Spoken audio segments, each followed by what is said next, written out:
Bethlehem की ओर यात्रा। इस आगमन काल में हम बेथलेहम की ओर यात्रा कर रहे हैं 25 तारीख प्रभु यीशु का जन्मोत्सव मनाने के लिए, और हम यात्रा कर रहे हैं उस बेथलेहम की ओर।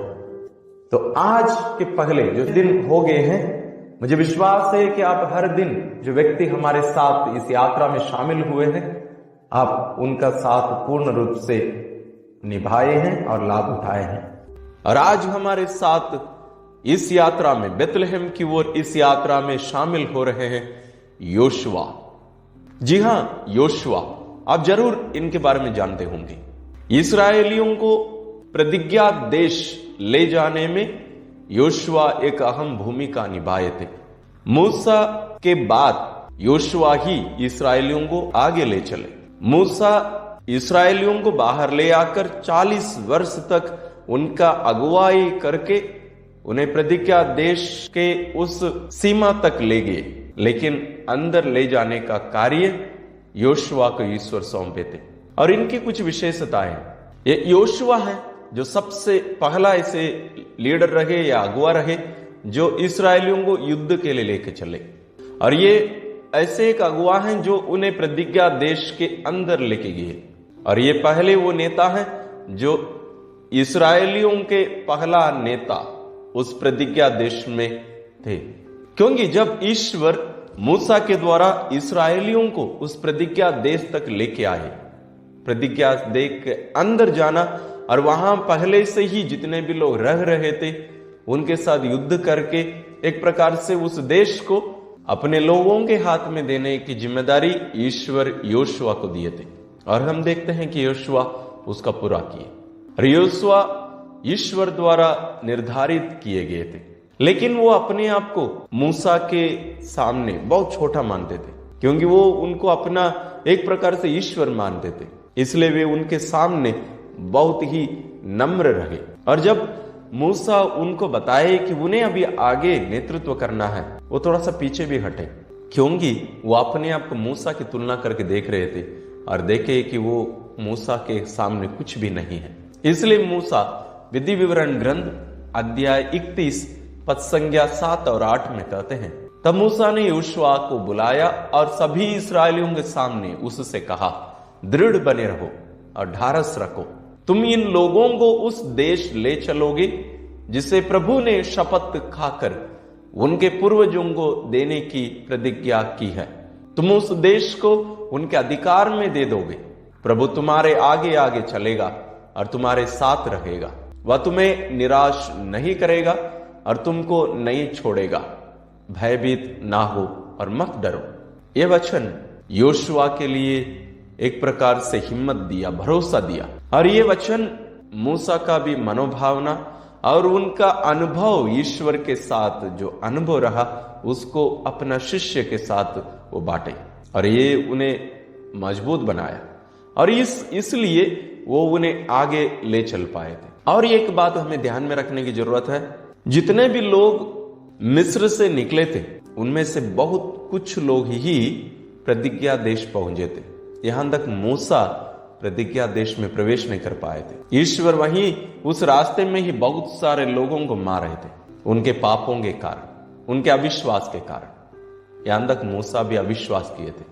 और 20 साल की उम्र के ऊपर जितने भी लोग निकले वहां से मिस्र से, उनमें से 2 ही व्यक्ति प्रतिज्ञा देश पहुंचे, दूसरे सब कोई मर गए।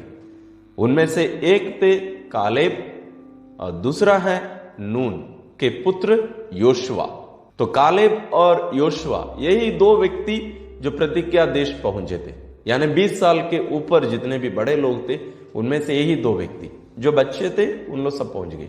इसके बारे में हम गणना ग्रंथ अध्याय 32 पद संज्ञा 11 और 12 में पढ़ सकते हैं। और एक महत्वपूर्ण बात, योशुआ ऐसे एक व्यक्ति हैं, मेरा मानना यह है, और हम बाइबल में भी पढ़ सकते हैं, इस्राएल में बाद में जितने भी राजा आए, राजा दाऊद को भी मिलाकर, वे जितना युद्ध किए उससे ज्यादा युद्ध योशुआ को करना पड़ा। और उतना ज्यादा लोगों को भी शायद योशुआ मारे होंगे, क्योंकि पूरा इस प्रतिज्ञा देश को अपने अधीन में करके अपने लोगों को देने की जिम्मेदारी ईश्वर योशुआ को दिए थे। और हम योशुआ के ये भी देखते हैं वो एक विशेष शिष्य थे और हम उनको आदर्श के रूप में हम मान सकते हैं, क्योंकि जो कुछ उनसे कहा गया था उन सबको वो पूरा किए। वो बहुत विनम्र रहते थे, आज्ञाकारी थे, और उनका जो मालिक या उनका जो नेता मूसा जो थे वो उनके अधीन में वे रहे हमेशा। और ईश्वर स्वयं मूसा के बाद में योशुआ को चुने थे और अभी शिष्य अभी नेता बन गए और लोगों को उस प्रतिज्ञा देश लेके गए। और हम इनको देखते हैं योशुआ को, वो कभी भी ना तो ईश्वर से ना मूसा से कभी क्यों नहीं पूछा। ईश्वर उनसे जो कहे वो बिना कुछ पूछे ही उस कार्य को करने में ही वो ध्यान रखे। और मूसा भी उनसे जो कुछ कहे उन सब आदेशों का वो पूरा पूरा पालन किए, कभी कोई प्रश्न नहीं पूछे। इसलिए हम इनको देखते हैं कि विशेष व्यक्ति हैं इस यात्रा में हमारे लिए, क्योंकि जो कुछ जिम्मेदारी उन्हें सौंपा गया था उन सबको वो पूरा किए। ये रहा योशुआ के बारे में। अभी हम योशुआ की दृष्टि से प्रभु यीशु के जन्म को हम थोड़ा सा देखते हैं। योशुआ को भी हम देखते हैं, योशुआ इस्राएलियों को उस प्रतिज्ञा देश लेके गए। प्रतिज्ञा देश जो उस सीमा के अंदर का एक देश है। और जहां तक यीशु की बात है, यदि हम यीशु का कहें कि दूसरा योशुआ, इसलिए नहीं कि वो यीशु योशुआ के समान है, बल्कि इसलिए कि वो न्यू इस्राएल या नया इस्राएल जो सभी देशों से अपने लिए लोगों को वो चुने हैं, अपना लिए हैं, अपने लहू के द्वारा खरीदे हैं, उन्हें भी एक प्रतिज्ञा देश ले जाने वाले हैं, वो है स्वर्ग। तो ये समानता है। साथ ही योशुआ लोगों को युद्ध लड़ने का एक नेता थे, लेकिन यीशु राजा थे। योशुआ उस प्रतिज्ञा देश को अपने हाथ में लेने के लिए, अपनाने के लिए लोगों को मार गिराए, और यीशु हमें अपनाने के लिए, हमारे राज्य को, इस दुनिया के राज्यों को अपनाने के लिए अपने आप को कुर्बान किए। और जब हम योशुआ का आज हम अपने साथ पाकर प्रभु यीशु के जन्मोत्सव तैयारी में हम यरूशलेम की ओर जा रहे हैं, और हम जब उनके दृष्टिकोण से देख रहे हैं, तो हमें एक महत्वपूर्ण पाठ आज वे हमें पढ़ाते हैं, वो है विनम्र सेवक बने रहना। यीशु को भी हम ऐसे ही देखते हैं, विनम्र सेवक। ईश्वर जो कुछ उनसे कहे यीशु भी वही किए, योशुआ भी वही किए। और इस यात्रा में हमें बहुत सारी परेशानियों का सामना करना पड़ता है। हम बीच बीच में पूछते हैं क्यों, कैसे, लेकिन योशुआ आज हमें सिखाते हैं हमें ये दोनों प्रश्न पूछने की जरूरत नहीं है। यदि ईश्वर हमसे कुछ कह रहे हैं उसमें कोई दो मत नहीं, क्योंकि वे ईश्वर है। आंख बंद करके पूर्ण विश्वास और भरोसे के साथ आगे बढ़ने की शिक्षा आज योशुआ हमें दे रहे हैं, तभी हम बेतलहम तक पहुंच सकते हैं। आइए हम ईश्वर से इस कृपा के लिए प्रार्थना करें। हे परम पावन दयालु पिता, हम आपको धन्यवाद देते हैं आपके परम दयालु और प्रिय पुत्र के लिए, जो हमारे लिए अपने आप को कुर्बान करके हमें आपके उस प्रतिज्ञा देश स्वर्ग, आपके घर ले आने के लिए अपने आप को बलि चढ़ाए, अपने जीवन का कीमत चुका के वे हमें खरीद लिए।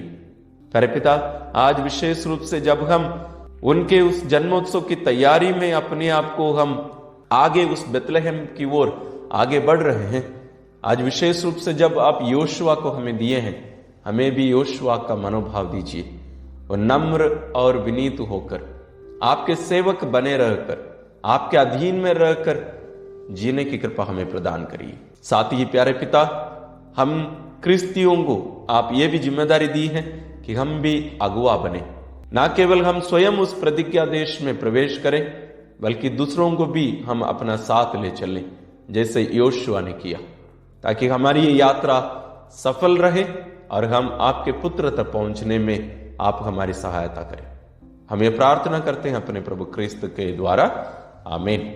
तो आज ये 14वां दिन बेतलहम की ओर हमारी यात्रा में आए हमारे इस महान योशुआ को अपने साथ ले चलिए, उनसे प्रेरणा पाइए, उनके समान बनिए और आपकी यात्रा सफल रहे। ईश्वर से हम यही दुआ मांगते हैं। ईश्वर आपको आशीर्वाद प्रदान करे।